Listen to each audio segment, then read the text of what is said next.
Hey, how's it going? I hate power. How you doing? We're just getting started. I got at least my tweet and stuff set up to tweet out the stream beforehand, so I don't forget until 10 minutes in. I'm really hoping this chapter has a lot more going on. I don't need it to be like crazy lore, battle, everything chapter. I'm just hoping that there's more to kind of go over than last week. Because last week the only thing that was really up to discuss was pretty much just the stuff on Sabretooth, because a lot of the other content in the chapter was some character general interactions, just some cooldown and some fun stuff. Nothing kind of crazy yet. I'm hoping we can get some things in this chapter. Like, I would love to get, obviously, we're going to get whatever reason Sabretooth is relevant now, whatever reason that Sabretooth is going to participate, and if they're going to give information or what, with what's going on with Viernes. But I think it's hard to say for anything else, just because like when you have those points in between arcs where there's obviously like you're just kind of getting cooled down, you're having, fun silly chapters, but also a little bit of enjoyment.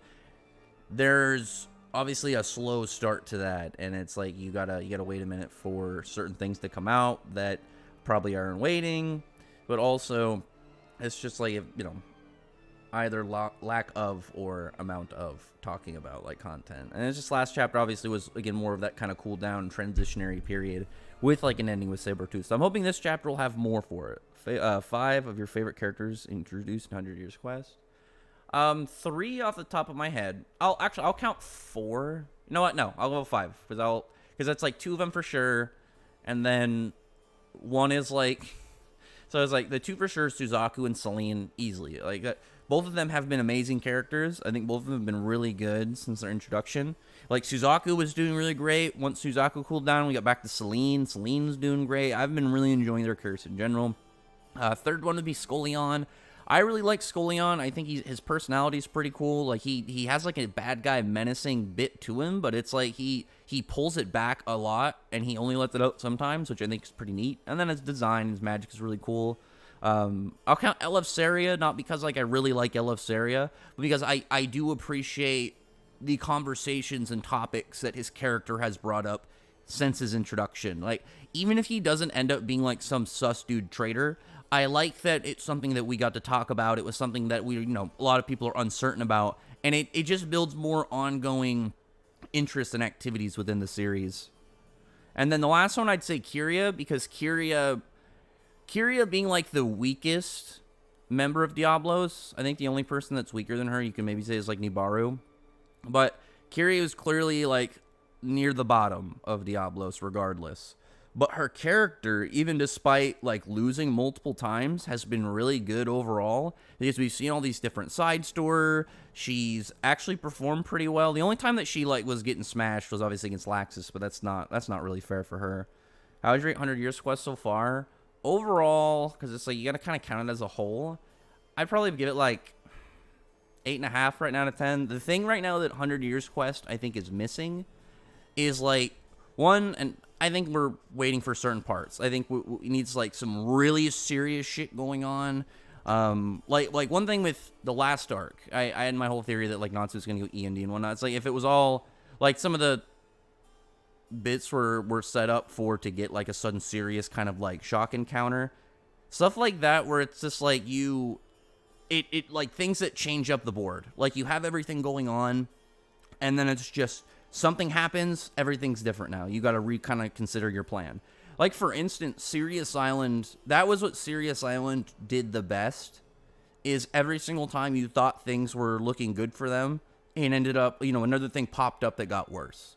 Or like how in Tartaros, the antagonists weren't fucking around, and it's just like every single time they're coming out there, that they weren't gonna really be like too silly or too like under effort. Like they were all like really trying to kind of go for their goals. And I think the themes of that one is really cool too, with like these failed experiments wanting to fulfill their masters, creator and master's wishes. That was great. But like things like that, where it's just like I said, suddenly things happen. You have to rethink your plan. Suddenly things are a little bit different. I think that's something the 100 Years Quest really needs. Like, we had that with, like, say, when Igneous showed up and Natsu got the form. Like, we've had other things, like, obviously, God Serena. But it's like, well, that was more of a surprise and not, like, a game changer. But I'm really hoping this next arc will do something like that. Like, we will get... Because it's like, when you look at the arcs, it's like you had Merciful introductory arc. Alderaan was, big, crazy stuff's going all over in these cities. Really intense battle. Like, I think that's why Alderaan was, like... Alderaan didn't have, like, a... He didn't have, like, a crazy deep personality, but I like what Mishima was doing. He is like, an anti-human dragon. He's somebody who was not for humans, but he wasn't like Sarkonis, where he's just kind of silly and, like, weak in comparison. Like, Alderaan was at the top. So it's like you see it from the standpoint of somebody, obviously, on the anti-human side, the people for dragons, that gives you an insight onto that alignment, which I always really appreciated. I like that a lot. And then it's like, Selene... It was more like Elentier was more set up for Selene's stuff to come, and not as much as Selene as an antagonist. The Dogromag Labyrinth, I think, was more so in uniting the two guilds, setting up stuff for like Ignea and what's going on with Athena, and then to make Selene an ally. Like, I assume that each arc has certain goals in mind, and certain things that Mishima kind of like wants to form that arc around, like certain things he wants to accomplish and move certain things in the story their way. And then Viernes, obviously we haven't gotten that yet. I think Ignea's arc... What's up, Jason? I think I unbanned you if you want to go try and rejoin the Discord. I think Ignea's arc will be the more serious one, because Ignea doesn't seem like he fucks around. He doesn't, like, give off that kind of, stop and give a speech mentality. We already know that he doesn't hesitate, and he'll kill people right when he sees an opening, if he wants them dead. So it's like, if we can get to that, because I want to do a video at one point, and this is something I have to, it'll take me a little bit, not like a difficult video, just because I know it'll take a little bit of length, and I got to find all the comparisons. But it's like, each of the arcs in 100 Years Quest have elements to previous arcs, but differently. It's like, Alderaan's arc was kind of similar to, like, the Battle of Fairy Tail and the Erasion Seiss arc, where you had, the guild members were fighting. You had all these guys having to split up to destroy these, their locker room, obviously, in Erasion Seiss arc, but they're... What were they locker? Oh my god, I'm trying to remember if they're Lacrima in the 100 Years Quest. I just remember because I can't remember if it no. I think it was. It's the Dogra cores, because they weren't called Lacrima. Then I think I'm confusing. But you had to go destroy those. They were on the back of some giant mobile, like Nirvana and Alderaan, not the same thing. But like the comparison, some giant moving structure, sort of. Your mic's always low. Here, let me turn it up a little bit. Is it better? How's that? I just moved my mic a little closer to my face. Is that better? Scullion gives me JoJo Minor villain vibes. It's like, well, Scullion isn't... I don't think Scullion was ever intended to be like a mega villain, like somebody really big. But I always liked him, and I wish we could get more from him. Because I do find him as an interesting character. I really like that he's like Misaki, but less crazy. Like, he has like these kind of like moments where he looks like a villain and seems to have like a bit of a villain persona, but we know that they aren't villains and they aren't evil, which is nice. Madmol is for sure weaker than Kiria. I don't really know about that, because Kiria and Madmol should be slight exceptions to the regular Dragon Slayer design, because generally the biggest thing about Dragon Slayers are their durability. Their durability is a consistent factor every single Dragon Slayer has. They're more durable than most wizards because they have a dragon-altered body. Madmol, because he's an armored Dragon Slayer, should exceed that level. Like, say, at his level, normally a Dragon Slayer, their durability, I'll throw a number, 5, his should be like a 10, just because that's his specialty. But his offensive capability should be much lower. But Kiri, on the other hand, should have higher than regular offense for somebody at her level, but lower defense because she's designed for more all-out attack. And I think that makes sense. So I think Madmol and Kiria would be equal to each other, because one is... Because, like, Kiria, I would assume that if they got in a fight, Kiria would have to do some hacks to do something with Madmol. Madmol the same. We don't obviously know what Madmol's hacks or how his abilities fully work, because Mishima Light has done nothing with him since his first fight, and it makes me so upset, because I like Madmol. He's funny, but he's cool. Like, I like his whole armor design. I like that he is just like this tank who has, like, brute force attacks. And I'm still wondering what exactly it is about his power that he, like, points at the water and makes it solid to walk on it. But I would assume that if him and Kiryu got in a fight, it'd be a stalemate, because it's like, I don't think Kiryu's attacks are going to really pierce his armor, and I don't think Mad Bull has the offensive capability to beat Kiryu. I want Natsu to have a character development in the last arc, as each good in the Fullbringer arc. I mean, we've got stuff going on with Natsu. It's just like we haven't had any focus on that in a hot minute. Also, really quick, the chapter's going to come out in about 4 minutes. If you haven't yet, thumbs up the stream. I'd appreciate it. Like the video. Subscribe if you haven't. And if you feel like donating, I would appreciate it. Even $1 helps, because that's about a chapter. So it's just like, even every time somebody gives $1, that's at least, a chapter paid for. In a way. And, you don't have to. This is just me saying in a way, because I do buy every single chapter from the Japanese app when it comes out. In a way, if you donate to these specific streams, it's sort of like supporting official release. Kind of, I guess. Dogra seems to be stronger in Alderaan. No, it's with the Dogra cores. Because, like, the thing about Dogremag is with the whole setup, he was pretty much using a way to cheat being stronger. I like more God and Devil Slayer mages. I agree. We don't need any more dragon slaying generations. The only thing I think should happen to get more dragon slaying generations is if something logically had to happen and Mishima had to respond to it. Like the idea of, say like there's enough dragon slaying DNA in one of the parents, so the child is born, like not for sure, but like potentially if conditions are met with dragon slaying things. It's like Urza obviously doesn't have any dragon attributes, but it's like Irene was pregnant before she became a dragon. So it's like, imagine if somebody becomes like a dude. This dude becomes a dragon, goes into human form, hooks up with some chick. Maybe their kid would come out partly dragon because the father is already a dragon at the time. He's just in human form. Who knows? What studio you like to do for 100 Years Quest? What's the guys who did Fire Force? Was it Studio David? Because I thought they did really good, and that's at least adjacent enough to, Fairy Tail that I think it would work. I think Kiria would out-hacks Mad Bull. I mean, she's got her hypnosis thing, but it's like Mad Bull knows how that works. What's up, Happy the Assassin? How's it going? What's your thoughts on the new manga being different from previous in terms of its two characters? I have talked a little bit about this in the last stream. The big thing for me, because I'm gonna want to read it. As long as it feels like a Mishima series, I'll be fine. And I don't want it to be like what happened with Kishimoto in that Mario series, where it didn't feel anything like his work. It was just the same art style.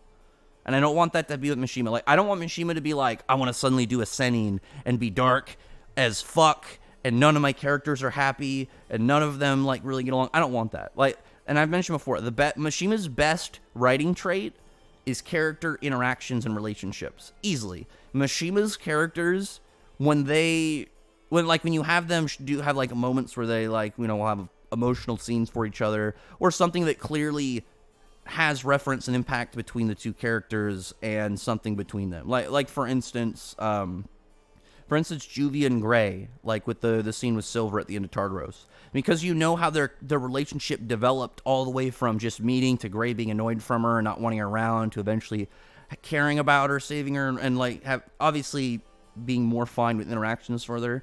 And then having that moment where they clearly bonded over a really traumatic thing for Gray. So it's like stuff like that I think Mishima has always really excelled. It's like, and I'll just take a quick shot. I'll compliment with a shot. One Piece has great world building. I really like how Oda connects things in the story from like events with characters. Like it's like, oh, you have these two random characters, but they're close enough in the timeline that maybe they could have met at one point, and then like these two characters, because they're unlikely running into each other, would affect something in the story that it's like, oh, this explains this. That's something Oda's really good at. I don't really like his character interactions. Like the Straw Hats, somebody brought this up. The timeline the Straw Hats have actually been together is only a few months, for the most part. Because the story up to the time skip isn't that long. 2-year time skip, they come back all together, and they spend a lot of time apart in the arcs after the time skip. So it's like, yeah, the characters are friends, but it's like you don't have the same level of shown and expanded closeness to the relationship that like Mishima has. Like Mishima's really good at that. That's, I think, his best quality in writing. So let's see the chapter. All right, Sting's on the cover. So, God damn it. It's not something crazy, but it's like, I always get salty when Sting gets more spotlight and Rogue kind of just is in the back. Because it's like, these guys are supposed to be, like, equal. And I get Sting is more energetic, and he probably has more fans, but still. Let's see. Okay, we got Sabretooth there. Lucy's obviously annoyed that these guys are in her fucking room. But they're just kind of chatting with her. Minerva, I think, is explaining how things are, and they're kind of just going over everything. Nothing kind of too wild, but I think it is... Okay, we got everybody in the guilds. The Sabretooth members are hanging out in the guild hall. Gray's having a moment just hanging out with Frosh. I like that's a continual thing, actually. I do like that. I do actually appreciate that's not just like a dead plot line that that Gray has like some cat affection for Frosh. Like, he just thinks Frosh is cute and wants to be friends with him. It's still weird to me, that plot point, because I still don't think that the shadow going away makes sense. Like, unless Mishima decides to do that this arc or at some point, it's one of those plot lines that I don't think really ever got properly resolved.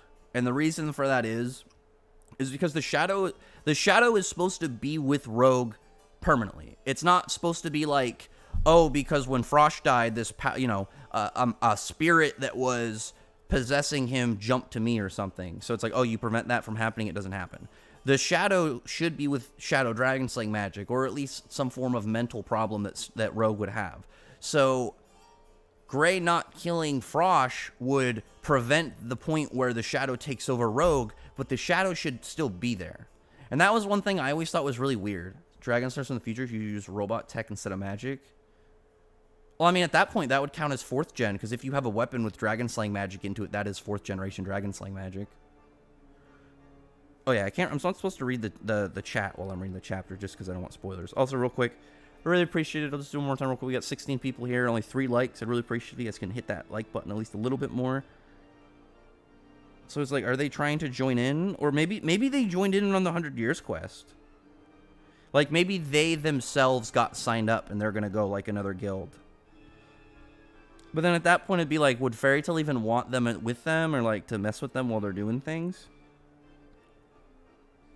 I think Happy wants to have a duel with Frosh. That's like his one cat that he can maybe take in a fight. Or like maybe it's a popularity contest, because the next page there's like a tally or a vote, and it looks like Frosh destroyed Happy in whatever the competition is. Are they just doing games? I'm so confused a little bit. Like, Gray is... I think they're doing a competition. Like, they've just got something kind of going on between them, which I'm fine with. This is at least entertaining. This is at least something going on. I like this. There's at least something to talk about. I will say, I'm hoping at the end of the chapter we get some lore stuff. Something, obviously, with the progression of the plot. You want an anime based on Skyrim? I did receive that, though. One day I'll play Skyrim. Gray's, like, trying to step on Rogue's shadow, but Rogue keeps moving it. And then Rogue... Gray does something really smart. He makes a... I was a little confused with this. He makes, like, a Frosh ice sculpture behind him, which makes a big shadow, so then Gray can hit the shadow. That's smart, actually. That's actually really intelligent. Lucy and... Okay, I'm just looking at what this is. I'm guessing it has something to do with the 100 Years quest. I doubt they're just playing games to play games, unless they're just, I guess, playing games to play games. Maybe it's to get information out of them or something. But Lucy and Yukino do, like, a quiz thing, and Lucy absolutely destroys her. But, I mean, Lucy's really intelligent, so it's like, that's no offense to Yukino. There's, okay, then it's an eating contest with Urza and Minerva. Again, for those who remember, not a big thing, but we know Minerva is an anime character. She can eat. Urza's got, like, 1 plate, and Minerva's got, like, 45. Like, we know this from the Thanksgiving, or not the Thanksgiving festival. Sabretooth, oh my, what is their thing called? So I know they had like a big party with like what was it, like festivities and like an eating contest, and that's how Sting got fat. But it's just like, yeah, Minerva has this under her belt. We know this. I do like. That I will say I actually really like about the chapter. One thing for sure, with like the bit about Gray and Frosh and then Minerva and her eating, I like that those are not dead things in the story. I really like that those are continuous things, that it's like, oh, when these things occur, as long as you know these characters, you're going to know how the interactions or events will go. Like, if we knew last chapter something happened where it's like Urza's like, oh yeah, Minerva, I'll challenge you to an eating contest. Before the chapter even came out, we'd know, yeah, Minerva's going to completely destroy her because we know Minerva has this strange eating feat capabilities. But yeah, this is so far okay. We got the good one. Natsu and Sting are going to get in an arm wrestling competition. There's no way Sting's going to win. There's no way Sting's going to win. Yep, Natsu wins. Okay. I was looking at it. It looks so it's like they start Natsu, like, it, from at least from what I can tell, they start just using physical strength, nothing else. Natsu starts using some magic, so does Sting, but obviously Natsu at that point is just overpowering the hell out of him and beats him. Oh, god damn it. God damn it. So we just... God damn it. So I turn the page after Natsu won in the arm wrestling competition. He wrecks the guild. Like, he destroys a good chunk, like, at least half of the guild building is destroyed. God damn it. Not... The poor guild. The thing about the guild that is... The thing about the guild that's so unfortunate for them is this wasn't a problem for a long time. The guild was not destroyed until Phantom Lord. And since then, they've just had the guild getting wrecked on a regular basis. So I need to see translations. It looks like whatever the competition was had something to do with either information, I would assume, with Viernes or the 100 Years quest. And that would make sense. Okay, well, why are they doing this? Obviously, that plot point. But what is the outcome? That's what I really want. Okay, and somebody put the pages on Twitter. Let me go look at them real quick. Because for some, they made it so that you can't take screenshots off the app, so I can't do that without going online and finding one. Okay, let me see if there's anything on there about what Sting and Natsu were talking about. We should push evil Minerva plotline. I actually really would have preferred if Minerva stayed evil. I would really liked antagonist Minerva. That was one of my favorite. That was one of my favorite ongoing plot lines at the time, just because I thought it was really interesting that she was seemingly very dedicated to this and was kind of just kept going down this villain route, and I liked that. I like when characters dedicate themselves to something. Like if somebody said, I want to be an evil person who kills puppies and kids and sets buildings on fire for no reason, and they dedicate themselves to that, it's just like, you can at least appreciate, they'll be like, well, I guess they followed through. Finally, I'm back. What's going on? Have you ever read Sakamoto Days? I read like the first few chapters. I don't think it's something that I regularly would read, but I'd be willing to kind of read it in kind of bits. It did, at least from what I could tell, it didn't seem as much like something that I would be more hyped about. But personally, I think it'll be one of those series that I end up not really touching too much, but then like way later down the line I will. Okay, let me see. What? Hang on.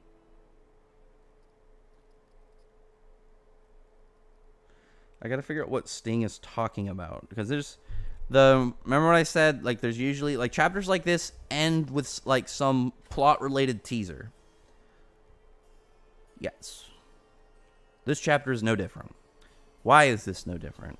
The very end of this chapter, so at least what I saw, whatever Sting is talking about, again, I don't know yet, but he says that they need to find Jalal for it. So Jalal now is back to being relevant. Fuck yes, finally. As I've said, I'm a fan of Jalal. I've been a fan of Jalal. I'm happy that he's seemingly going to be back in the story, actually active. Stoked to see that. Stoked to see what he's going to do. And interested to see what the reason is. Like, why does Sting know something that Jalal has? Oh, did Natsu use an attack? Natsu used an attack while he was fighting, while he's arm wrestling Sting.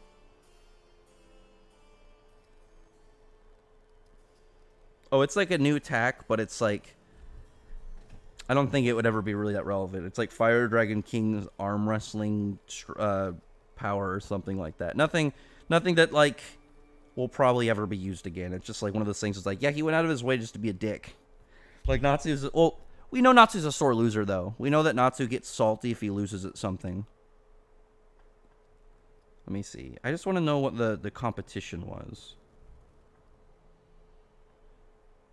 Okay, I think these are the pages that will say it. Let me see. One sec, fellas. I'll get back to the chat in just one moment. This is important, just because I want to know what exactly the context of like why they're doing like a competition.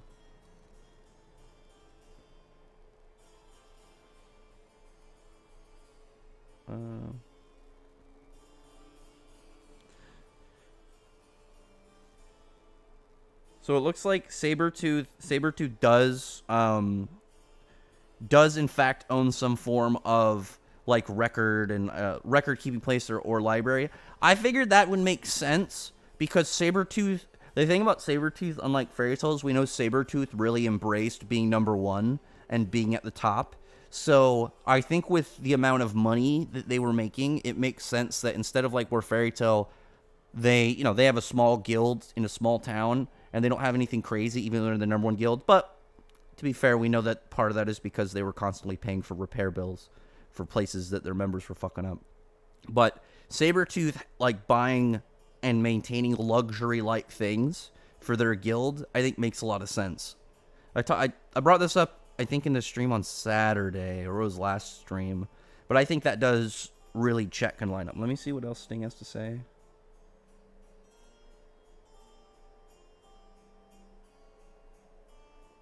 So essentially, it's like they're trying to be like, hey, you guys have this library with information we're trying to get. Is there any way that we could get that from you? And they're like, pretty much, yes, but we're gonna have a competition for that. So that's pretty much where that kind of setup went. But it's just like, where does Jalal fit into all this? Like, what does Jalal's role in what does Jalal's knowledge and role in this kind of like extend to?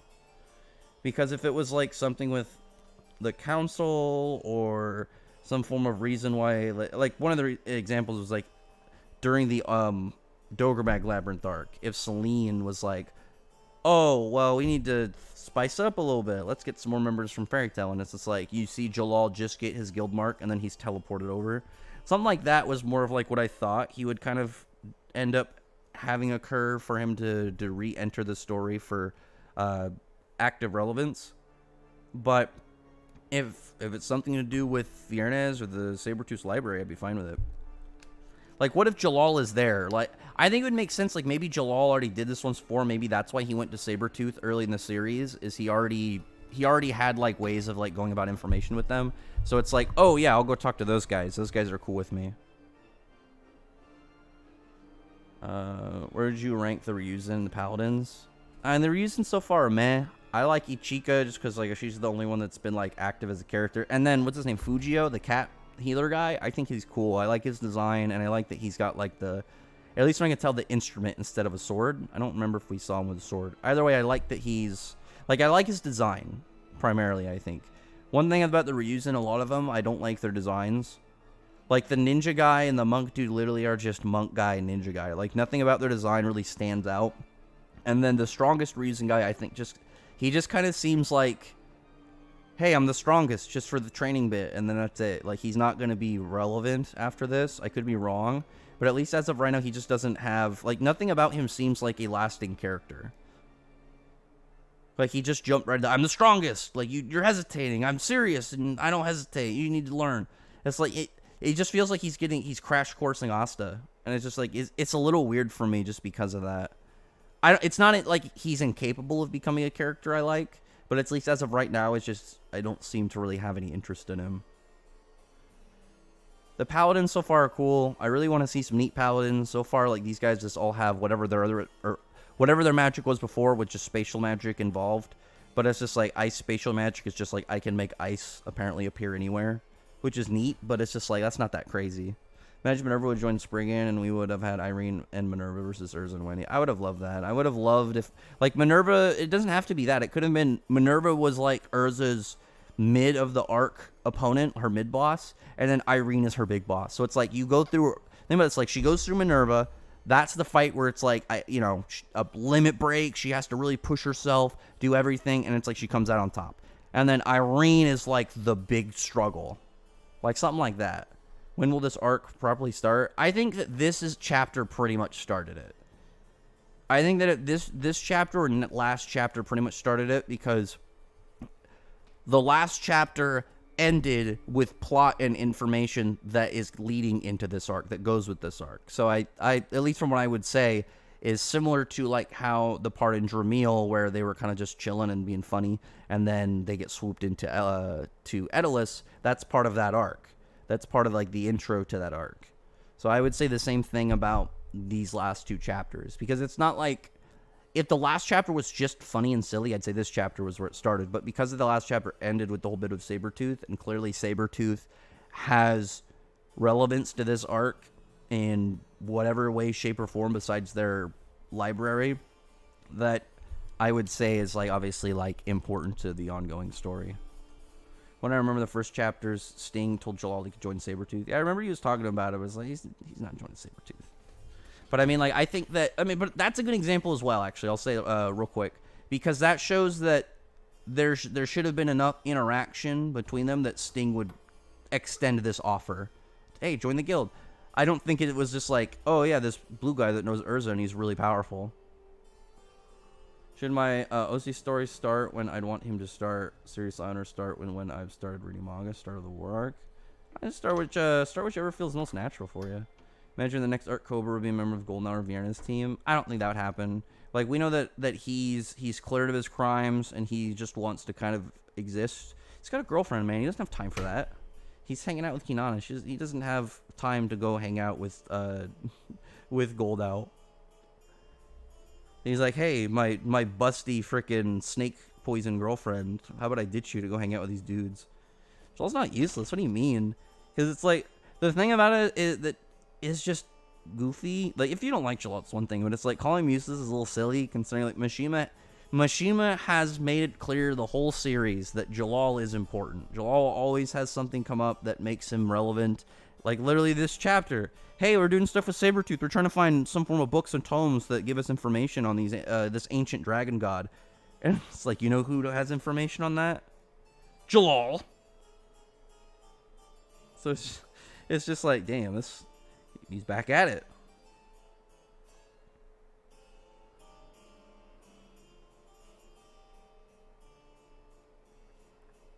Oh, I need to turn to Cobra Poison Dragon Doll. I don't think that'll really happen. Because the thing about Cobra is, like, one, Cobra is probably so far behind a lot of the other characters, unless he did some stuff off screen over the last year. But it's just like, I don't think Cobra has any reason to really care. Because it's like, when you think about, obviously the Fairy Tail members are going to care about 100 Years Quest. Sabretooth members, I think, would care only in competition. Like, if suddenly Sting got into the 100 Years Quest, you know his goal would be, obviously, to surpass Natsu and to outperform Natsu and whatnot. Like, they would want it to be, like, a more fun thing between the guilds, right? Cobra, I just don't think he would care. Like, what reason would Cobra have to do any of this? Like, you would have to do something like Kinana got really sick, something like, or maybe she's still cursed and she's gonna turn back into a snake and nobody knows how to prevent it. But because Vierna's like, oh, I know how to do that. I can do that easy. I'm a fucking dragon. Howard Jalal sends a joke. He got people killed. He like enslaved hundreds of people for years. Like, definitely not good things. We do not support like murder and like aggressive child stealing cults and slavery. Like, we're not for it.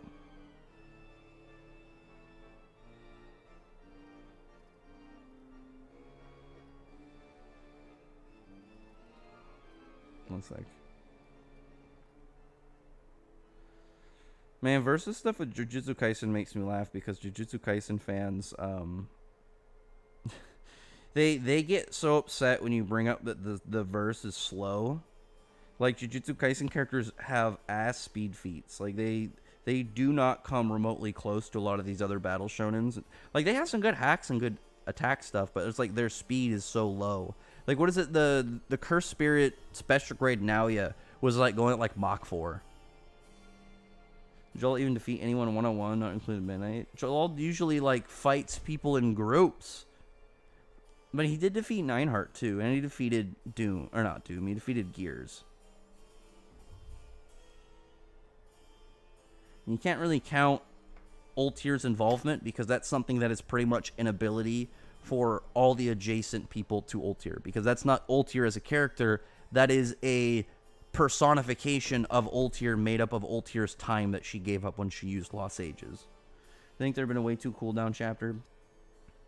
Well, no. So this wasn't a cooldown chapter. This is getting into the momentum of things.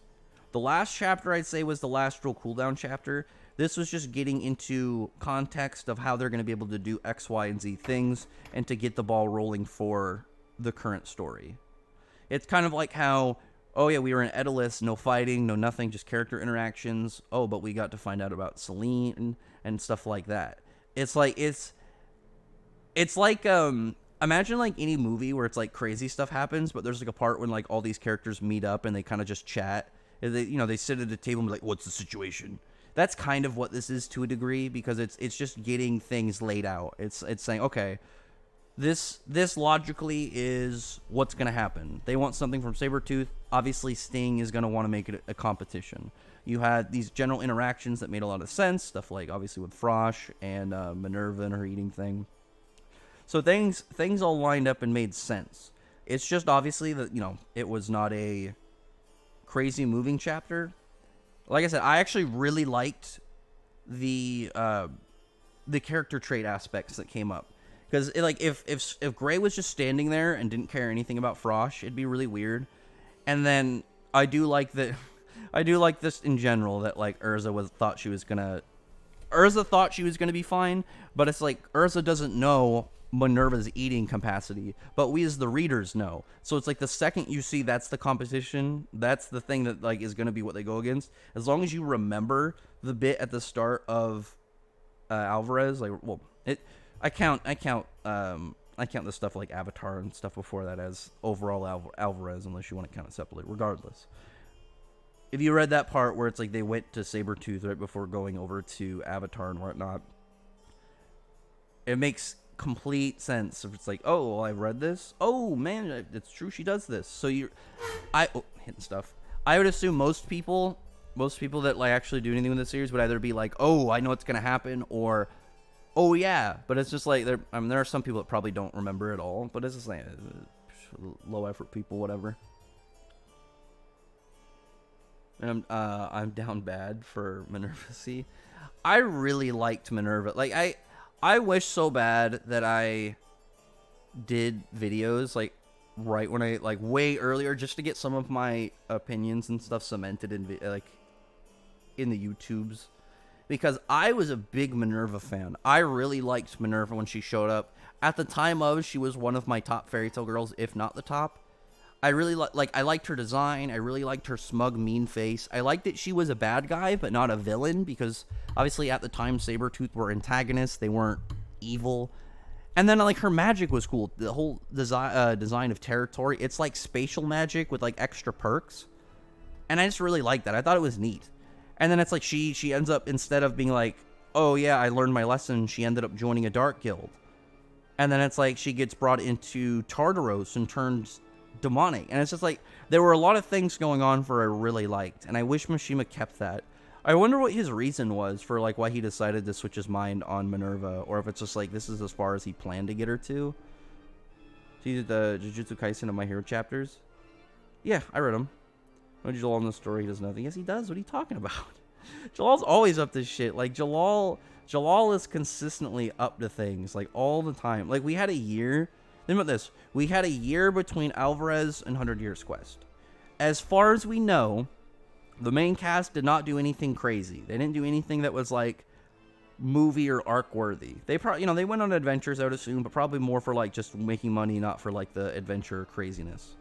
So you can say like, oh, well, they did some stuff during the gap. Jalal was still actively trying to do big dick stuff. Hey, here's this white wizard, 100-plus-year-old drainer of magic who runs like a underground cult. Jalal's going after her.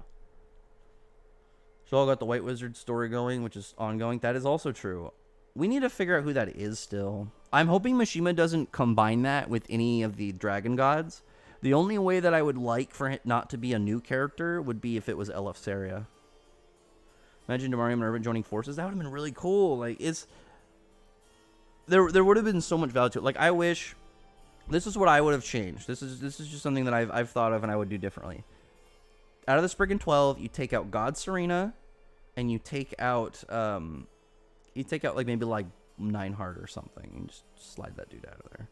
Somebody that is just like you're not gonna really miss, but for sure God Serena, because I would have really liked if instead God Serena joined, like he pretty much grouped up the Dragon Slayers and would train them. I think that would have been really cool. So it's like you have this, the top known Dragon Slayer good guy helping them, maybe telling them about like Dragon Force, like, and that just like things that would be a general aid. And then it's like you have Minerva who's climbing up these ranks, get to that point. Well, no. So it was the reason I was saying two people is because I also wish that Margear didn't die and that like Zeref was like, you did good, you can come with me, and then he puts him in the Spriggan, like he gets upgrade and stuff. But for sure, I would say switch God Serena out, put Minerva in. Because I would have really liked it if after Tartaros, Minerva was still figuring out any way to climb and get stronger. Where it's like, maybe it's like similar to how, think about this, similar to how Kyoka showed up and like freaked out Minerva. What if Minerva did that to Kyoka before Kyoka died and like absorbed her soul and her magic, she had magic. She absorbed her magic, her curse power, and just pretty much sapped her dry. And then it's like she got way stronger. That plus a year, maybe she goes through like some like demonic evolution where, it's like a caterpillar turning into a butterfly. She like morphs. And then she gets put into the Spriggan because of how powerful she is. Like, maybe imagine if it was, like, the first time we see Alvarez and stuff, it's Minerva going there to try and join. Or something like that. Where she knows about, like, she's heard about them, and she's like, oh, if I go here, I can get even stronger. Or, like, maybe she joins up in the Alvarez Empire and then climbs those ranks. Or it's like, oh, we see her and she's directly under... Then it's like, oh, she's directly under Irene. Somebody in the Spriggan dies, Minerva gets promoted. I think that would have been really cool. Like there was a lot of stuff Minerva could have done that really would have improved upon her story as a character. But it's just like I feel like Mishima either didn't have any large scale plans, and maybe it just seemed like that for Minerva. But it wasn't something that like dampened the story or did anything negative. It's just for like the possibilities for Minerva's character dwindled at that point.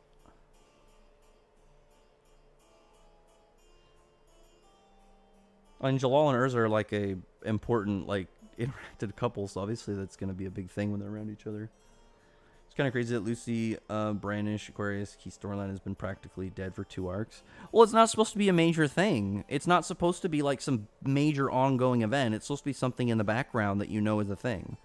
It's like, oh, Levy's pregnant. We don't need to see Levy pregnant and like the progression of it every handful of chapters. We know Lucy's looking for the key, but we know Lucy is not actively looking for the key. It's something we know that she has as a goal, but they're busy. For Spriggan 12, I take out Jacob. I hate this dude. Margear could replace Bloodman. Jacob? No, I wouldn't do that. That's a bad idea. That's actually not good for the story. Because it was only from Jacob that Mavis was able to figure out her plan of defeating Zeref because of the whole interactions between Natsu and Lucy. Laxus is your favorite character in Fairy Tail. I mean, Laxus is great. I just don't know why you always hate on Jalal for no reason. I think they're both awesome. Obviously, I like Jalal more, but it's just like I can understand why someone would like Laxus more. Laxus is pretty dope. But yeah, I thought this chapter was solid. I like this chapter much, much more than the last chapter. This was a much better, fun chapter. Again, I really enjoyed seeing character traits come back and like fun, quirky bits and attributes that are obviously important to the character. I don't like here's the things that I hate. I hate when things that are established and like certain things have to occur when certain characters meet together. Like it'd be like if you wrote a story, you have 2 characters that fucking hate each other and they will try and kill each other on sight. But they're not usually around each other. But if you get to a point where they're in the same room, because how they act, they should be serious about this. That was one of the things that really bothered me about Ruby, and it's like, I think it was season 5? I think it was season 5. For those who have watched it, you had Cinder, who spent all of like the last, 2 or so seasons wanting to murder Ruby, like having illusions made just for the simulation of her getting to kill her. And she was just anytime she was brought up or anything about it, she would just be furious. You get them in a room together, no interaction, no reaction, nothing. And it's like stuff like that just pisses me off because it's like, you wrote this. How do you shrug off something that you wrote should happen? Why didn't you just not write that part? It's like stuff like that confuses the hell out of me. I don't get that. So it's like seeing, Gray is being affectionate and friendly to Frosh, as we know that he seems to really like Frosh. You have the bit with, again, Minerva eating a bunch of stuff. Sting wanting it to be a competition because he always wants to compete with Natsu, despite obviously being, Natsu being the superior one. Like, stuff like that I really like. I like that a lot. It was a fun chapter. It wasn't my favorite fun chapter, but I was thinking, like, some of the smaller chapters I was going to say, because, like, one of my favorite chapters in 100 Years Quest is still how they defeated Doom, just because I really liked how it was a big team synergy effort, and, like, characters who otherwise would never get to be relevant because of Wendy got to have a moment. Plus, I've always liked Max. I've always had a degree of enjoyment for Max, even though he always gets the frickin' broom in his butt. But it's just like, regardless of which, I've always enjoyed his character around, because he helps, but he's not overly kind of like trying to push whatever he's doing, or like he's weird. The only thing about Max that's weird is just like his occurrence where somebody consistently wants to assault him with this damn broom. I think Jalal and Laxus fight as if it would happen if teased at the start of the quest. I would love that. I would love a reason for them to fight. I don't think it needs to be an all-out fight. I would love it. But I would love just to see them, like, see how these two would fight. Because, one, they have similar styles of movement, like Meteor and like Laxus just lightning cloaking and moving towards stuff at high speeds. But Jalal's arsenal is just so much better. Jalal has a much, much more widespread variety of magic and how to use it than Laxus does. And he's a much smarter fighter. Five Dragon Gods and White Wizards is really like a war arc with Agnologian and the Black Wizard. I don't think we'll have a war arc with that, because it's like, if the White Wizard is anything for the Dragon Gods, it'd be pretty crazy. I like it because his own story. Jalal had his own story, but it's like Jalal's story intertwined a lot with Urza's, because they're two characters who their whole thing is that, like, they have these intertwined fates. Bit chapters where Kyria had her scenes with Urza. I didn't like those chapters that much. The thing about those chapters that, like, they don't... It doesn't bother me entirely. Like, it doesn't make sense. But it's like again, the Diablos members aren't evil. Mad Mole especially. Mad Mole seems like a big nice guy. Scullion has, like, bad guy tendencies sometimes, but he's not a bad guy. But it's like, seeing Kyria, like, enslave Urza like that, I'd be like, can you fucking stop? Why are we doing this? Like, I would not want to have that on my team. Like, I'd be like, just kill her. Don't be like, don't do some fetish stuff about it, you weirdo. Because that's like, it's not the same thing. It's a little sexual assaulty of what Kyria did. I know it was at a point where, like, obviously it was supposed to show off her more sadistic, kind of aggressive side. But it's like, for the people around her, I would have just been like, cut that shit out. What are you doing? You're making us look weird. Like, I don't want people to associate us with like some fetish slavery stuff. Stop. Like, that would be the thing for me. I would just say, Kyria, do this at home. Don't do this around us. It's really awkward. Is the new chapter out? Yeah, it's out. It came out about a half hour ago. Curious what Laxus fighting style now that he doesn't have a Lacrima. I'm curious to know, like, what the difference will be in general is, if there will be any. Because Laxus should technically be a 5th gen now. But it's like, maybe he'll be a 2nd gen still? I don't really know. My guess is he should technically be a 5th gen. Do you think Joel will have info on Athena because he has former council member? Potentially. I feel like Jalal doesn't know, but he knows how to find out. Like, if you said, hey, Jalal, what about this? And he's like, well, I don't fucking know. I got a guy, though. Hold on, let's go. And then he goes to some dude he gets info from. I don't think Jalal would lose to Laxus, to be honest. Like, it's... Because, like, Laxus has better feats right now because Jalal hasn't had the opportunity to do that in a long time since his skirmish with Doom, but that was more of an axe fighter than a power fighter. But it's just like every single time Mishima showcases Laxus and Jalal, he always shows Jalal is superior. speed, utility, battle tax. The only thing that Jalal would have, or the Laxus would have, is durability. What happened to Sabretooth? So essentially, like, Sabretooth, I haven't figured out why they showed up yet. I still gotta look at it.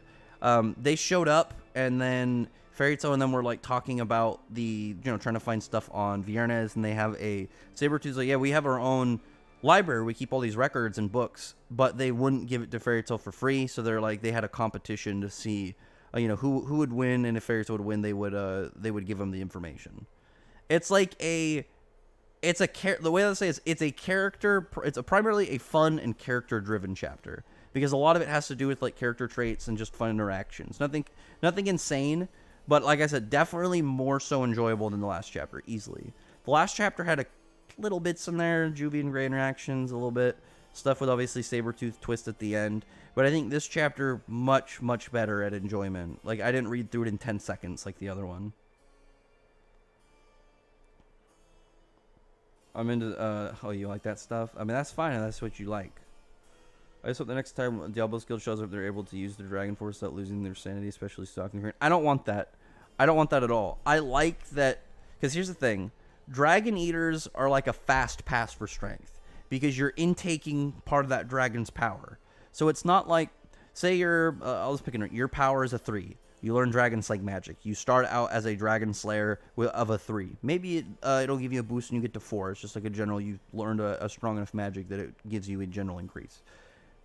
With Diablos members, 5th gen, they clearly jump heavily because they intake this power that is way beyond what a regular person would be able to input. So with Dragon Force, I think their Dragon Force is really balanced, that it's like this no coming back for all-in thing. Because they already have this fast-pass way to get stronger. How can you call Gears Doom? That's just because the God Seeds, I mean, they really just had like their one fight each. They were all next to each other. I know all their names, Wolf and Doom, Metro, Gears. Sometimes I'm going to mess up their names a little bit if I'm just speaking in general without actually looking at them or having a chapter to reference. That's just like, oh yeah, slip of the tongue thing. Like, I've called characters other names by like other characters by accident. Usually I correct myself on it, so I don't really see it's a problem. Dude, Grand Chariot is hype. I always liked Grand Chariot. It's just a cool shape. I love the name. I really am. One thing I will say, I want Jalal to develop, like, Grand Chariot Plus. Like, instead of it just being like he does the AoE, like, he compacts it into, like, almost like a... Think of like Stardust Breaker. He like puts it onto a ball and he throws it or something cool. Or like he absorbs it and it's like Grand Chariot plus Meteor or something. And he gets like extra speed, but also it's like power involvement. I want to see Carla to die. I think Carla had a good opportunity to die back in Tartaros. I will agree on that. Because it's like her character... It's kind of hard because it's like... If Carla died, I don't like it wouldn't have been that big of a deal for a lot of people. But Grand Chariot Requiem, that's pretty cool actually. But it would have just been neat for her character to go out like that. Like I always thought the same thing with when Acnologi attacked. You could have killed off at least Bixlow, maybe Freed, and it wouldn't have really altered anything in the upcoming, like anything after the story realistically. Because, like, the only thing Freed and Bixlow do is just, like, they mess with some of Wall's robots, pretty much. Do some stuff in anime filler. Where it's, like, you kill them off there. I will say that's one thing, but I don't expect Mishima to do that. Like, it's shonen, so it's, like, killing off good guys is not common. But it's, like, at least for me, when a character is, like, I have no more plans with them, they've done their thing, they get in a spot where it's, like, they get, some cool ending, like some heroic death or some, like, tragic death. Anything that makes them memorable from that point, I think would be, I think is an optimal choice. It's like Bixlow is cool, but I mean, like, does anybody really care about Bixlow at all? But it's like if Bixlow went down with Acnologia, oh bam, that's a freaking memorable moment. It's like Eden Zero. Callum is not a memorable character. Callum is memorable because that is when Jin got his overdrive, and we got this flashback story of Kid Jin and some stuff around him. Things like that, where it's like the character isn't by itself some amazing figure. It's because you combine what you knew about him with like this very memorable and like sudden demise that it's like, oh shit. it gives them more reason for them to be remembered and appreciated, I think. Because it's like, I think because it also would have been hard for some of the characters. Like, you couldn't have killed off Evergreen or Elfman without destroying that ship. But you could have, but it's like Freedom Bixley you could have just killed off. Or like any of those characters that they haven't had any ongoing story advances for themselves. Like I said, because it's like, Freed and Bixel haven't had anything really story-wise. They participated sometimes, but they don't have their own things going on. Like, if Freed later found his own boyfriend that wasn't Laxus, and it's just like he got over his obsession with Laxus and he found love, that'd be like one thing. It's like, oh, I'm glad he didn't die, and this is a nice thing for his character. I appreciate it. But it's like he has nothing, and it's still like he's still just a Laxus simp. So it's like killing him off wouldn't change anything. Where it's like killing off Elfman or Evergreen would have ruined that dynamic. But it's kind of hard because they haven't done too much with that dynamic since. Like, we've had bits, but it's just like it's not ever really focused because they're both side characters, which I guess is fine, because we do know that it's a progressing aspect of the relationship. One is eating to dragons, one is the Dragon Lacrima. What's the difference between 2nd and 5th gen? So the 2nd gen is with an implant, where 5th gen you are intaking and consuming it. Like, think about it like this. Think about like how... Think about like this. You say you have low energy. Like, you're tired, you don't have the energy to do stuff. You get some form of implant in your body that provides you with the supplement that gives you the energy. Bam. Versus you eat something and you actually absorb it into your body regularly.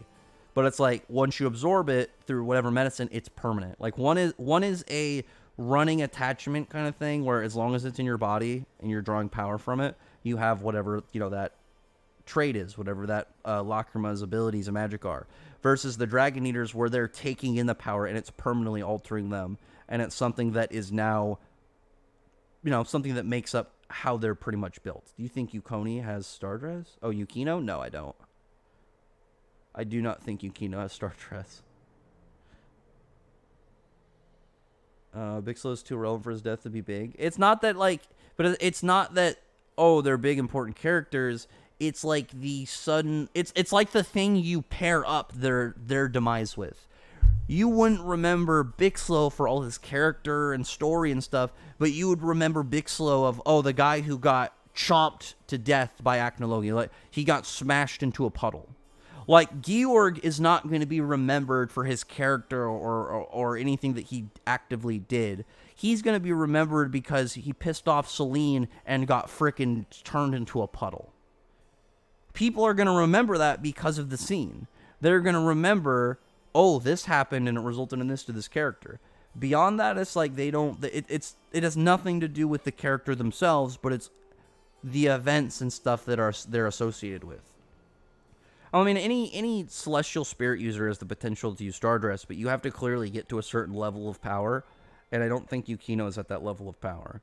Because we know that Yukino only has 3 keys. She doesn't seemingly fight too much. Even in the Sabretooth spinoff, she didn't really battle.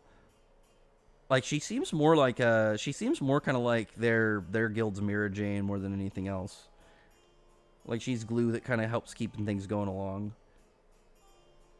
5th gen are in some ways devil fruit users. I mean, it's just that concept that you intake a power or intake something and integrate it into your body. Like, it becomes fused into your genetic makeup and whatnot. It's at your core. I'm getting so many notifications on Twitter. I didn't do anything. Also, real quick, let me do a quick shill again. We got 15 people here, 7 likes. I really appreciate it. If we can get a couple more likes, I hope that I've been entertaining enough to you guys as well, that if you think I have earned even $1, I would appreciate it. I don't expect anybody to give anything, but any amount of donations, again, are much appreciated. I do buy the chapters every single time they come out, which is, so helping me help support official release to a degree. And other than that, I do have a membership option if you don't want to, give any amount per stream, but you just want to do like $1 a month. That does really help. Like I said, $1 covers a chapter. So it's like you do $1 a month, you're pretty much doing your part for the official release. Don't have to, though. You can say fucking pirate if you want to. I can't stop you. Yeah, Kino has hand-to-hand. I mean, that's like her only thing, but that's because like the anime team really likes her for some reason. Need Makarov to die now? No. Makarov should, and I hope only will, die if it's in old age. I do not want him to have some big grand going out. We already had opportunities for that, and it didn't happen.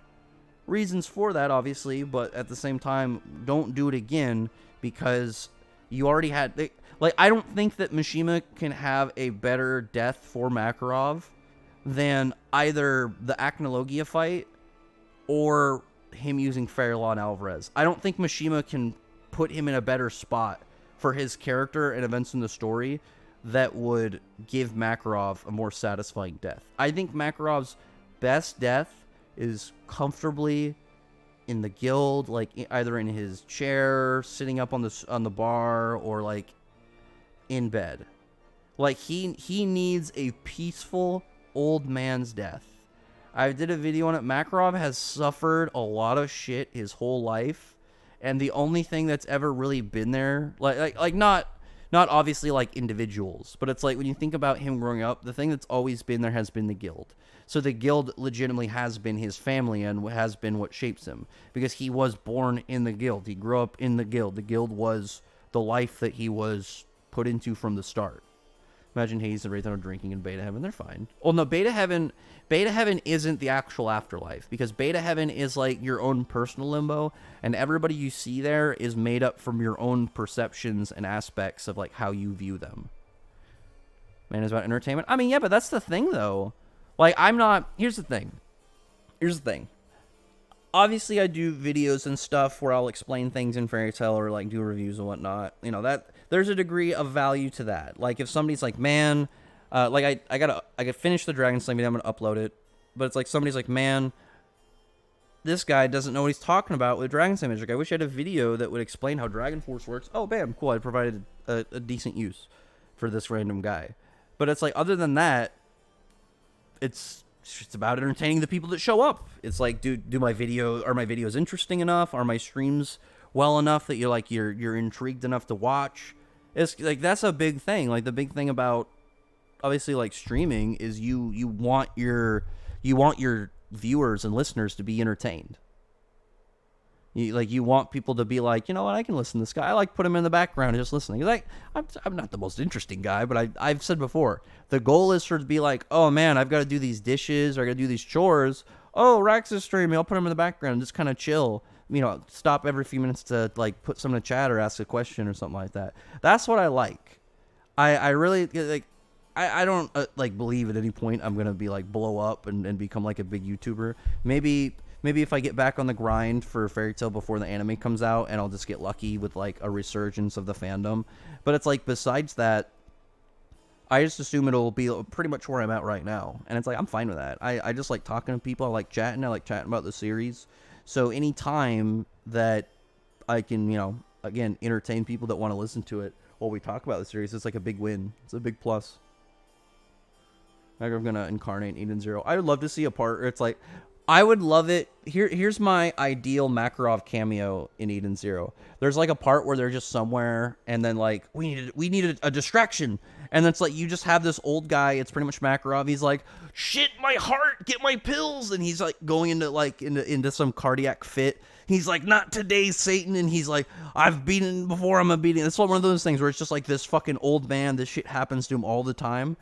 That would be 10 out of 10 hilarious. I think that would be so funny if Mishima used that for like, just like, you know, a random 2 to 3 pages in Eden Zero. Like nothing that is ever brought up again or relevant, but it's just like, you know, this was a scene. It would be so funny. Jalal hurt Urza's feelings like not to punch him out. I mean, Jalal's not gonna do that. How did Natsu saw Larkade and August and Beta Heaven? He didn't know them. He met August. And he met Larkade. Like, he met August. Larkade was there when he was fighting Zeref. And he knew from what August, or Larkade was saying, is Larkade was calling him father. So in Natsu's mind, that is one of Zeref's sons. I think with August, I think it's something I think it's something that Natsu just kind of noticed, like, smell-wise and put together. Because we know that people related have similar smells. I have to watch the Makarov video. I don't really know too much about him. TLDR, his mom died at childbirth. His dad died when he was like 2 or 3. He grew up in the guild, pretty much just watching other people like either leave or die around him. At some point, clearly, he had a relationship with I can never pronounce her name. Poliuchitsika or whatever. Her name is so unnecessarily annoying. It's like, if you've ever looked at like the Phantom Troop names, at like how am I not getting the freaking Togashi? How Togashi would write him sometimes. He would do like make him as complicated as possible. There's some stuff on there online about it, like when he's spelling Chrollo's name in the easy to spell normally, but he'll like do it in all these weird characters and writing characters and all these different extra letters that make the same eventual sounding name at the end, but it's like 12 letters and like 4 of them are silent or something weird. But yeah, oh crap, where's I going with this? I was talking. Oh yeah, his wife left him. His son was a piece of shit. He had to kick out of the guild. He had to kick Laxus out of the guild. And like the comment he made when he thought he was going to die to Acnologia, that he finally felt like a real father, is a really impactful moment if you understand his character. Because this dude as a like everything around his direct blood family has been awful. Like, he did not catch a W for his family until Laxus came back. Think about that. Parents died. Never got to meet either of them. No idea what happened to his wife. I assume she's either dead or left him. Son is garbage. Ivan is a literal piece of shit that he had to kick out and he hasn't seen in years, realistically. Because we know they didn't really interact during the Grand Magic Games, so you can't really count that. And then, obviously Laxus got kicked out of the guild. He's constantly in trouble with the Magic Council and having to deal with a bunch of bullshit. Like, Makarov, like, it wouldn't surprise me if Makarov is that short because of stress. So it's like, I want Makarov to die peacefully in the guild. He was born in the guild, and the first thing that happened was his mom died. I want him to have a peaceful end. I really, really do. Because, like, I know some people want Makarov still to die, and it's like, even though Makarov had a death moment in Alvarez, obviously Zverev and whatnot and Mavis cheated for him to come back, which, again, made sense to the context, but obviously it was controversial. Even with, like, if I could go back to that chapter where he came back and Mishima said, do you want him to stay dead or live? You decide. I would want him to live. I want Makarov to have that death. The only way that I think Makarov's death would have worked with the Fairy Law is because Universe 1 connected Sirius Island to Fiore once it got compressed, is if Makarov's spirit went to Sirius Island. So it's like, because Mavis was like a spirit there, but not really, because it was like her actual body, and so she was alive, but her spirit was she would just wander. But it's like if Makarov's actual spirit was bound to the Fairy Tale Sacred Island. So it's like, you go there, you have a chance of seeing Makarov, maybe getting advice from him, Avatar style. I think that would be great. That was, to me, the only way that you could get otherwise a great ending for Makarov. Like, he had 2 amazing death opportunities, but I personally prefer the idea of him he's just an old man. One day his eyes get too heavy and they don't open up again.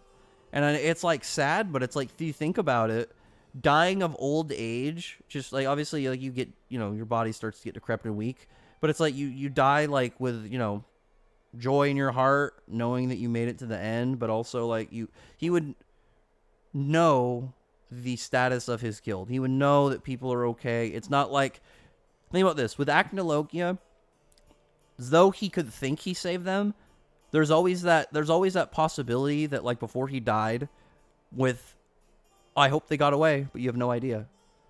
Use this Fairy Law to help them with Alvarez. No idea, though, if they actually ended up winning. Like, there are obviously ways Ghost can find out in fiction, but it's like assuming that he wouldn't have the ability just to kind of show up and force Ghost his way to learning things. You just assume that it's like there's a degree of unknown left in his head. Whereas, like, if he's in the guild, everybody's happy and chilling and drinking and having a good time, and he's just happy that his guild is healthy and lively and everybody seems to be in good spirits. That to me is like the best end for Makarov. Something that really just puts a good moment in his heart before he ends. A very, very somber but joyful end to his character, I think will be fantastic. The only way that I would otherwise like his character to go is if something happened where he doesn't die, where he's constantly just this old guy. He's constantly just this old guy who's having heart problems. I'd prefer he dies, though. I don't want him to kind of be turned into a joke. Like, it'd be funny and interesting to see what Mishima would do with that, but at the same time, I'd rather Makarov have an end in sight. Like, he eventually goes towards the light, and his journey ends peacefully and happily. That is for me the biggest thing for Makarov with that. Moving for Lucy and Brandish to fight for the Aquarius Key. Me too. Who's more resistant, Madmol or Gajeel? I would say Madmol, just because Madmol's whole thing is armor. I think that if they got in a fight, Madmol baseline is going to have better armor and durability, but Gajeel's threshold, I think, is just way bigger. And it's like, he's wearing armor, so I feel like Gajeel could eat it. What happened to Ivan after the Grand Magic Games? Probably rested. I don't think anybody cares about him. There's a funny thing I might do a video on eventually. For the Fairy Tail DS game, there's a game original storyline where Ivan shows up on Sirius Island to like fuck with Fairy Tail, and it's like, I want to talk about it as like, was this like the rough draft that Sirius Island had? Because I did look at it and think that there were things that made sense, because who else would know where the island is, how to get there, when were Fairy Tail going to take their S-Class exams and stuff. Obviously, former people in the guild, Hades obviously was the one that we got, but Ivan knowing these things would have made a lot of sense too. How would you rate Ignia technically in terms of being a villain? I mean, we haven't really got anything from him yet. He hasn't done anything that's as crazy, so like obviously I'd put Acnologia way above him. Ignia needs some time to really just be a menace. Like, I would love a chapter where it's nothing to do with the main cast. Nothing. Like, the end of the previous chapter just shows, like, Ignia about to just go down and do something. Like, imagine we have some form, like we just see he's gone into some country. They have every single military member, wizard, weapon, whatever. They've got scientific weapons. They got magical weapons. They've got, like, ancient weird weapons of their nation. And it's like the chapter starts and it's pretty much just a Ignia-focused chapter. Like, think about it. It's just like, these are characters nobody cares about. But it's like getting a chapter for obviously somebody who should, you know, is important, but also getting a flex time on them and just seeing like what they're capable. I would love just to see him just going in rampage. Ivan was wasted potential. Yes, I agree. Ivan is a sad sack of shit. So everybody sits in the universe, do all his things, and Makarov stole an old man. But it's like, because like, think about it like that. It's like what if he fixed everything, but like Makarov's like health problems are still there, and he's just like, what the hell? Everybody else, like Wendy's taller, Urza's got her eye, Gray's parents are alive, Natsu no longer has motion sickness. Like, everybody gets a W except Makarov. He's like, what the fuck? Why? Why are many Clover fans on time? Black Clover's not mid. I don't agree with that. I think it's like, I love Black Clover. I've been Black Clover supporter. I've been a Black Clover supporter since the start. I've been reading Black Clover longer than most of its fans have known it existed. I started when it was at like chapter 16. It was still Aster and Juno and Noel, not Noel, just Noel. And I've been supporting the series since. It's just like some of the fans are ridiculous. Because like, I thought it was funny that it's like some of these guys were getting butthurt about like MASH being able to counter Asta, but it's like, it's a counter. It's not a big deal. There are some characters that counter each other. And it's like, I said before, like, as a verse, obviously Black Clover would beat Mashal right now. Like, they have way more just general powerful people, way more people in terms of numbers, and then there's, again, just general more relevant people. There's more relevant people to the fight. Like, if you did the verse versus verse, there's a handful of people to really talk about with Mashal versus, like, you've got at least... like, not even counting, you've got at least 24 characters to really kind of... like, you got the captains, you've got any Supreme Devil, You've got some of the upper elves, and like obviously Asta, Wizard Kings. Like, and, yeah, they're about to add. Was it 3, 4 more Wizard Kings with the movie? So it's like they're about to get 4 more big heavy hitters. It's like stuff like that. It's like obviously like they have more people, they've got bigger end up numbers, but it's like there's a couple people in Mashal that are gonna fuck them up just because they have their own crazy feats. And Black Clover. Wait, watch Athena be wasted as Altaface. I think Altaface though is something just used kind of to set up for later. Like my opinion and my view is just, oh, I've got ideas to do stuff with some super weapons. Let me add like a weird super weapon plot point into the story, because it's like I don't think Wendy would have brought up similarities and things about him if there wasn't something of value there, Like Altaface definitely like kind of popped up out of nowhere, sort of. Obviously, it explained the hands, but it was still something that kind of was sudden that we weren't expecting. So it's like I never got too mad about that. I just wish that we got to see more of Altaface a little bit before it ended up, losing, because it was kind of weird. Like it didn't do. Oh, hiccup! It didn't do anything other than like all the hands were just doing like crazy, pretty much just crazy rampages. Which I mean, with as many as it was and how big they were, it's not like that's a underwhelming thing. But it's just like Altaface, the structure. I wish that it did something like if it it had something kind of like Alderaan turning into a god seed, like it had a way to defend itself. But I mean, like I said, I think it was just Mishima wanted to introduce aspects of these expanded super weapon plots. Will be a Fairy Tail game with characters creation like Xenoverse. That'd be amazing. I think White Wizard might have Aetherius Angels. No, I don't think it'll be more religiously angel themed. At least as of right now, it could. It's hard to say because just we don't have any references to go off of. The only member of Rebellious we've seen was Ferris, and Ferris only joined for a little bit. Wish all Brother in 4 days. Oh, I don't care if you like Brotherhood's Ready over Fairy Tail. I like Full Metal. I'm just not as hyped about it all the time. Plus, I mean, the Full Metal fans are kind of annoying. Since we got Altaface, I think we might get Alta Nirvana. No. And the reason for that is we don't know exactly who made Face, but it seems like Face and Hands and Altaface seem, I would guess, natural in some way. Like they, either they were made by some ancient people, or there's something that just occurs in the world for whatever reason that we might find out later. But Nirvana, we know Nirvana was made by the Nervits, and unless we know that there are Nervits in Edelus or Elantir, then it's just like there's not going to happen. Do you think Acnologia is afraid of E&D? I don't think Acnologia was afraid of E&D. I know it's brought up, like in the part where it's like Margear's wondering if he's afraid. I think he was cautious of E&D. I think Acnologia was aware this is a potential threat. I don't think he was afraid, but I think he acknowledged this is something that I don't want to deal with. That's why he would take it up earlier. Wolfen better come back, and even the Sabertooth chumps are back. Are you a big fan of Wolfen? Like Zeref has the devils, as the white one could have angels. I mean, I'm not opposed to it. I'm not opposed to the idea. I just don't think there's anything, at least as of right now, to go off of. Angels would be cool, but I would kind of hope that Mishima would do something that's like, what if they were actually fairies? Like he's integrated fairies into being like antagonists. That would actually be kind of cool. Because that's actually one thing that's really weird about Fairy Tail. We do not have whatsoever is any understanding of fairies in terms of like their existence in the magical world, other than like people don't really know about like if they exist, like they're a myth.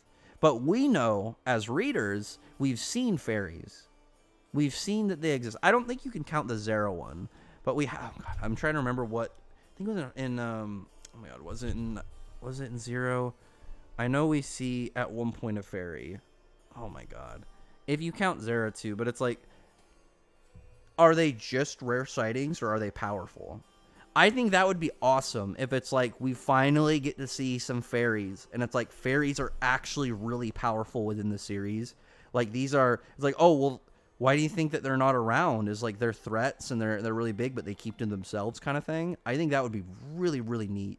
Like that would like it'd be a little strange post series for like obviously like seeing fairies as like an enemy, but I think it would be like as long as it's done right, I think it would really, really be an interesting expansion to the lore. Because that's one thing I don't think we've ever really kind of gone into or talked about is like what do fairies do? What do they mean in the verse? Are they are they anything to kind of remember power wise, or are they just a thing that people are aware of again? Like they don't have any significant reason to be brought up or to be kind of like really looked into, other than like, oh yeah, they're a mystery that some people are really fascinated by, and you know nobody knows if they really exist.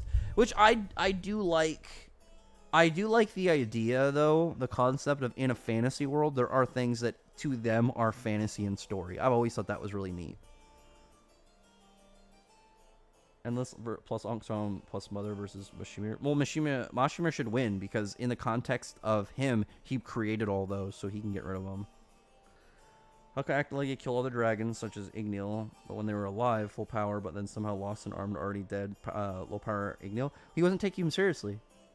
We know he wasn't taking him seriously. Like, he was fucking around.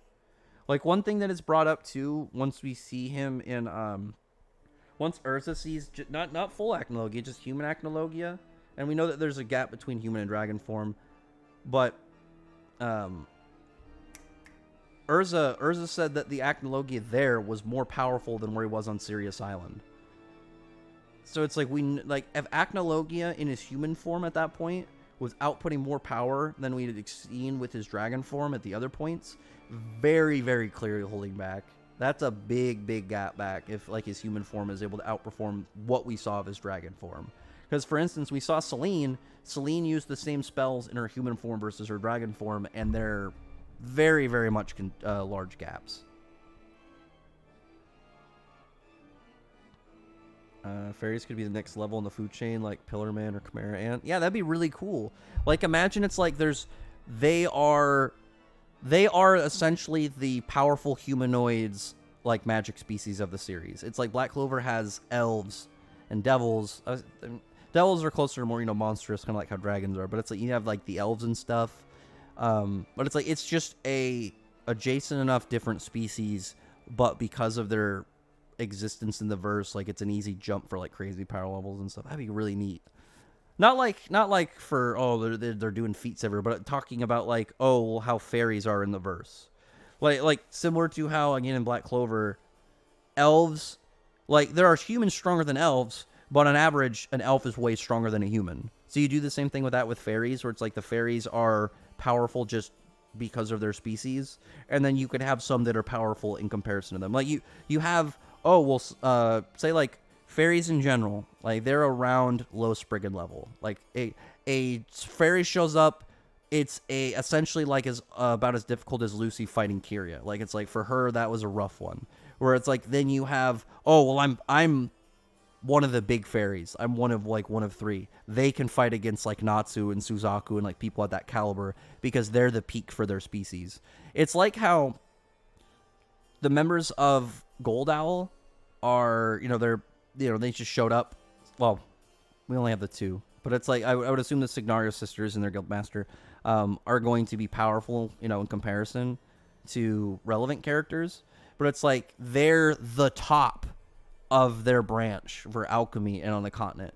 So it's like for them, people who are knowingly and like set as like these exceptions, like these are the pinnacles of this entire not environment, but this medium, it makes sense at that point for them to be able to jump up to like that level. Like if it was some random alchemist, like Sai, not important, he's fodder. Like say he's just he's in the rank 5th alchemy guild and he's actually able to fight Gray like better than what we saw like actually fight him.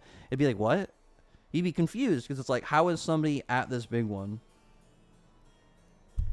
I mean, I'm talking about context of the series, Star Knight. If you want to make jokes, I can't stop you.